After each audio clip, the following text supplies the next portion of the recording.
The town of Willow Creek wasn't much more than a line of buildings pressed against the dust. Wooden storefronts leaned against each other like tired old men, their paint peeled away by sun and wind. Horses snorted at hitching posts, wagons rattled down the single main street, and the smell of leather, whiskey, and sweat clung to the air. It was a place where men measured each other by the strength of their stride, the quickness of their hand, and the size of the shadow they cast on the dirt road. And in that place, Clara James always felt small. She walked with a limp, one leg stiff from an accident she'd carried since childhood. Some said a fall from a horse, others whispered something about a sickness when she was young, but the truth was simpler and sadder: she had been born fragile, and life had left its mark early. Now at 19, Clara was strong in her own way. Her hands were calloused from helping her father on their small farm, her shoulders firm from hauling water and chopping wood, but when she stepped into town, the only thing people seemed to notice was her uneven gait. Each step carried a rhythm out of time with the world around her, a reminder that she did not fit into the smooth cadence of Willow Creek life. The whispers always followed her. "Poor girl, can't hardly walk straight. Reckon no man's gonna want a wife who drags her foot like that. She oughta stay home where nobody has to look at it." She heard them when she went to church on Sundays. She heard them when she walked into the general store for flour. And she heard them loudest when she passed by the saloon, where young men who thought themselves clever never missed a chance to laugh at someone weaker than them. That evening was no different. Clara had gone into town carrying a basket of eggs, her limp more noticeable as she tried to keep the fragile shells from breaking. The dirt road was soft with recent rain, and every step threatened to pull her boot down deeper. She kept her head high, though, refusing to show the frustration boiling inside her. If she moved slowly, carefully, she could make it to the store without incident. But fate, as always, had its cruel humor. The saloon doors swung open and out poured a cluster of young men, half-drunk, their laughter spilling louder than the music behind them. One of them spotted Clara, and the grin on his face turned mean. "Looky here, boys," he drawled, elbowing his friend. "Willow Creek's finest dancer." The others laughed, hooting as Clara tried to step past them. "Careful now," another one called, mimicking her limp with exaggerated steps, dragging his foot through the mud. "You'll wear out the dirt on one side of the road." Clara's cheeks burned. She clenched the basket tighter, praying the eggs wouldn't crack from how hard her hands shook. She wanted to shout back, wanted to tell them that she worked harder with one good leg than they ever had with two. But the words stuck in her throat, strangled by shame. She tried to walk faster, but her limp betrayed her. The faster she tried to move, the more uneven her stride became, and the louder the laughter grew. "Where you runnin' off to, darlin'?" another jeered. "Dance for us a little more, eh?" One of them stepped forward, pretending to bow low before her, then staggered upright, pretending his own leg was crippled. The others roared with laughter, slapping their knees and stomping their boots in delight. Clara's vision blurred with tears. She hated herself for it, for letting them see her weakness, for giving them the satisfaction. She forced her chin higher, her lips pressed tight. And then, a voice cut through the noise. Low. Calm. Strong enough to silence the crowd. "That's enough." The laughter faltered. Boots scuffed against the dirt as the group turned toward the speaker. He was a tall man, standing just outside the saloon's swinging doors. Dust clung to his long coat, and his hat shaded his face, but there was no mistaking the sharpness in his eyes. He was the kind of man who carried himself like he'd seen too much of the world to be impressed by fools. His presence was quiet, but it demanded attention. The drunkest of the men tried to recover first. "Ain't your business, stranger. We're just havin' some fun." The cowboy stepped forward, slow and deliberate, his boots sinking into the mud with each step. "Mockin' a woman who walks braver than most of you ever will," he said evenly, "don't sound like fun to me." The men shifted uneasily. A few chuckled nervously, but the humor had drained from the moment. Clara froze, her basket still clutched against her chest. No one had ever stepped in before. Not once in her 19 years had someone stood between her and the ridicule. She didn't know whether to feel relief, fear, or something she didn't yet have a name for. The cowboy's gaze flicked to her, steady and unyielding. His voice dropped lower, but it carried clear across the street. "You walk better than most men I know." The words hung in the air, heavy with meaning. Clara's breath caught. The crowd fell silent. Even the drunkest of the men didn't dare laugh. For the first time in her life, her limp was not a weakness being ridiculed, it was a mark of strength, spoken aloud by a man whose voice carried the weight of truth. The cowboy stepped past the stunned group, closing the space between himself and Clara. He reached for her basket with one hand. "Let me help you," he said simply. Clara hesitated, her pride warring with the sudden warmth in her chest.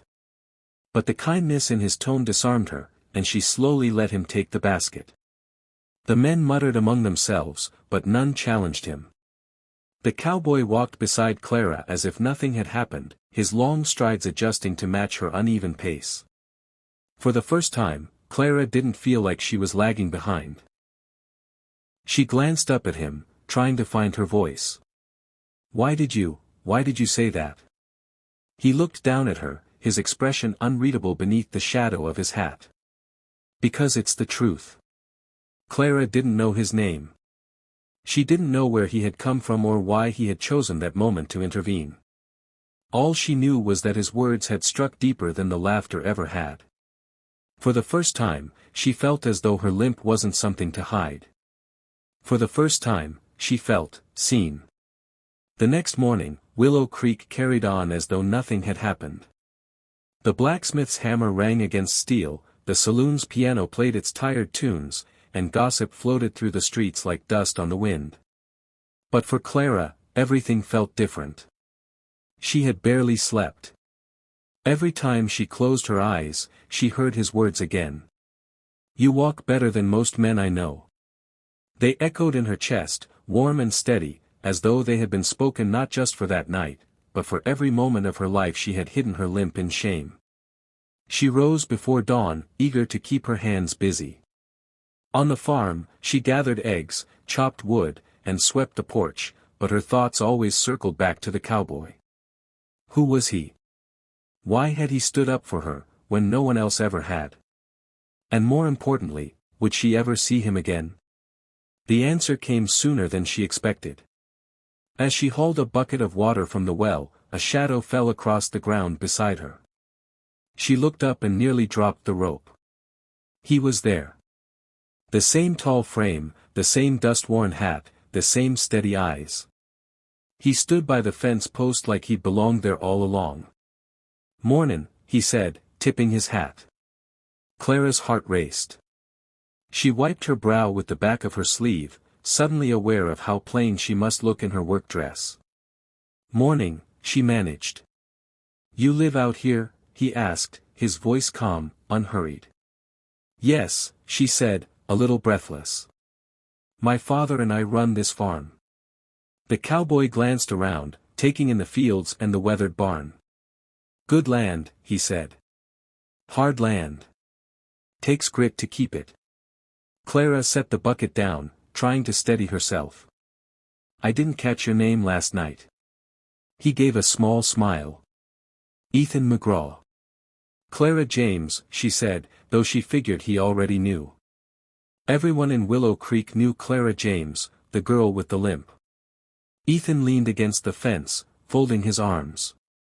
"You held yourself with more dignity than most would have, given the way those boys carried on." Clara looked away, her cheeks warm. "I didn't feel dignified." "You did," he said simply. "I've seen men with 2 good legs crawl through life without a shred of honor. You kept your head up." The word stirred something deep in her, something that had been buried for years beneath shame and silence. "Why did you stand up for me?" she asked softly. Ethan's eyes narrowed, as though weighing his answer. "Finally," he said, "because strength deserves recognition. Doesn't matter how it looks from the outside.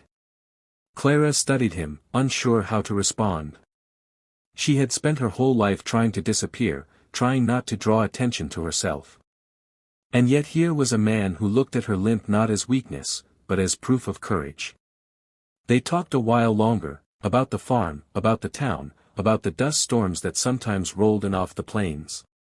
Ethan spoke little of himself, but what he did share hinted at a life shaped by hardship.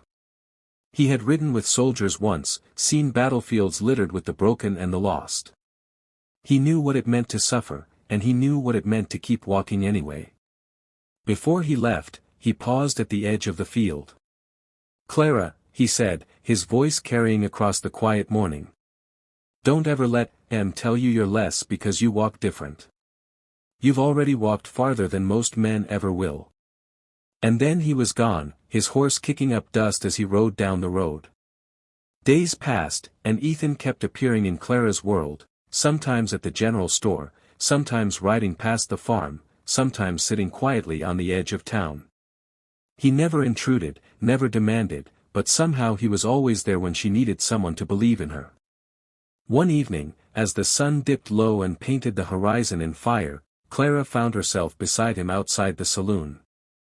The same men who had mocked her before were gathered inside, their laughter spilling into the street. She tensed, remembering the humiliation. Ethan noticed. "Don't give M your fear," he said quietly. "That's what feeds men like that." Clara bit her lip. "It's hard not to. They've mocked me all my life." He turned to her, his eyes steady. "Then it's time to change what they see." "How?" she asked, her voice barely a whisper. "By showing them your strength," Ethan said. "Strength don't always come in the shape of fists or fast feet.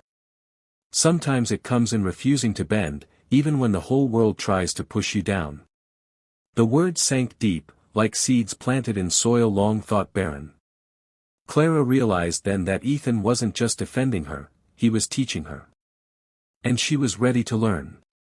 The test came sooner than either of them expected. It began with smoke. Thick, black, rolling smoke that curled into the sky one afternoon as Clara was walking home from town.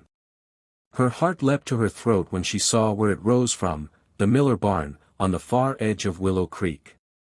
Shouts carried on the wind. Men running, women crying. Clara didn't think. She dropped her basket and ran, or rather, limped as fast as her body allowed. Her uneven stride made the ground treacherous, but she pressed forward, her lungs burning, her heart pounding. By the time she reached the Miller farm, the barn was an inferno. Flames clawed at the sky, sparks leaping like angry spirits. Townsfolk crowded around, but no one moved closer. Then she heard it, a child's scream. Her blood turned cold. Mrs. Miller shrieked, "My boy!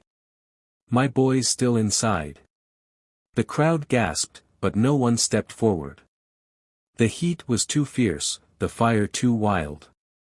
Strong-legged men shuffled their boots, glancing at each other but refusing to act.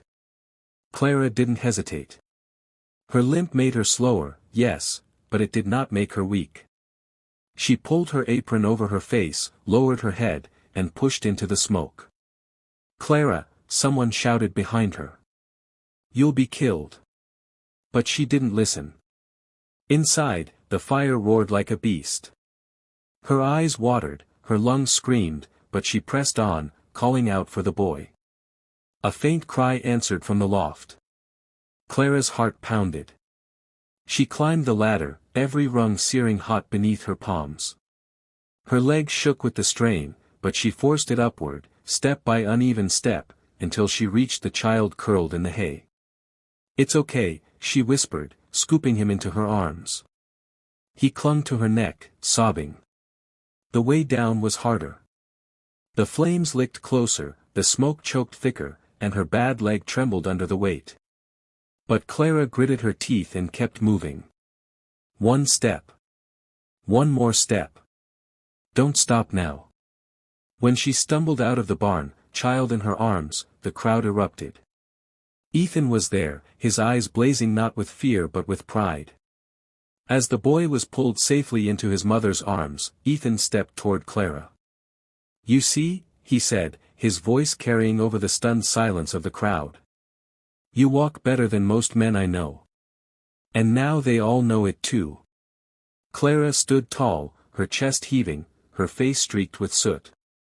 The same people who had mocked her limp now looked at her with awe. In that moment, she was no longer the girl with the limp.